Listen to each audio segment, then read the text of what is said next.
يعطيكم العافية.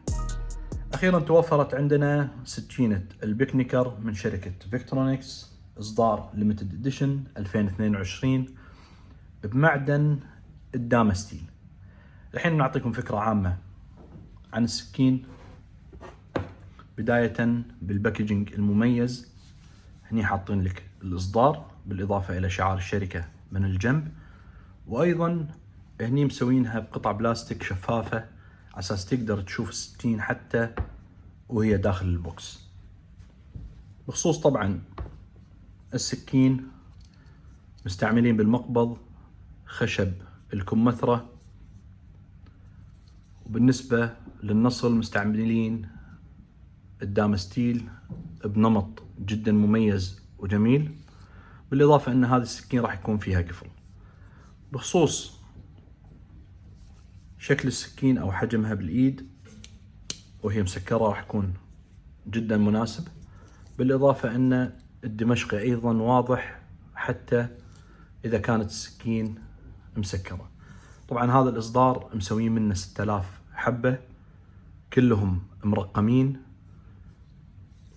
وراح نعطيكم فكرة عامة عن كامل الأدوات اللي فيها. طبعا هذه هي الملتي تولز بكامل الأدوات اللي فيها.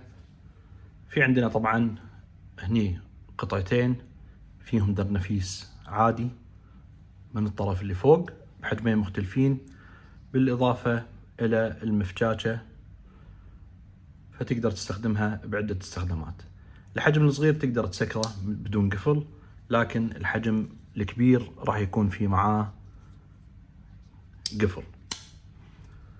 بخصوص طبعا هذه السكينة المميزة، هم مسوينها خصيصا للجبن، مسوين فيها الفتحات هذه على اساس لا تلزق بالسكين، بالاضافة ان السكين حادة.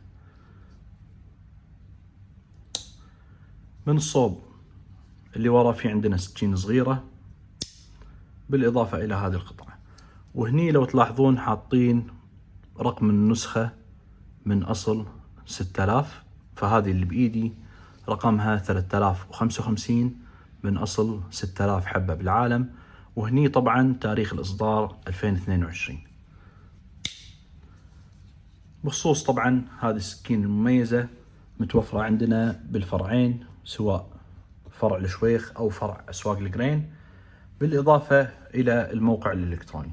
بحط لكم لينك بعد هذا الفيديو للي حاب يطلب سكينة البيكنيكر الدامستيل عن طريق الاونلاين، او تزورون الافرع وراح تحصلون السكين هذه متوفرة سواء فرع الشويخ او فرع اسواق القرين. حياكم الله.